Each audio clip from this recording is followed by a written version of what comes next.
সুপ্রিয় দর্শক, এই ভিডিওতে আমি দেখাবো কিভাবে আপনি আপনার নরমাল ফেসবুক আইডিতে প্রফেশনাল মোড অন করে নেবেন। আপনি আপনার প্রোফাইল পিকচারটার উপরে ক্লিক করে দিবেন। তারপরে এখানে দেখেন 3 ডটের একটা লাইন আছে, এই 3 ডটের লাইনটাতে আপনাকে ট্যাপ করে দিতে হবে। এবার এখান থেকে লাস্টে দেখেন একেবারে শেষের দিকে টার্ন অন প্রফেশনাল মোড নামের একটা অপশন দেওয়া আছে। এই টার্ন অন প্রফেশনাল মোড অপশনটাতে আপনি ট্যাপ করে দিবেন। এবার যে ইন্টারফেসটা আসছে এখানে দেখেন টার্ন অন লেখা আছে, এই টার্ন অনে আপনি ট্যাপ করে দিবেন। ওকে, তো নেক্সট ইন্টারফেসে আপনাকে ওয়েলকাম করা হয়েছে, ওয়েলকাম টু প্রফেশনাল মোড। এখান থেকে আপনি নেক্সট করে দিবেন, দেন আবারও আপনি নেক্সট করে দিবেন।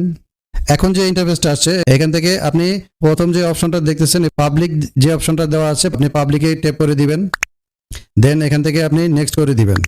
তারপর যে ইন্টারফেসটা আসছে এই কনফার্মে আপনি ক্লিক করে দিবেন, দেন তারপরে আপনি আবারও নেক্সট করে দিবেন, তারপরে আবার নেক্সট দিবেন।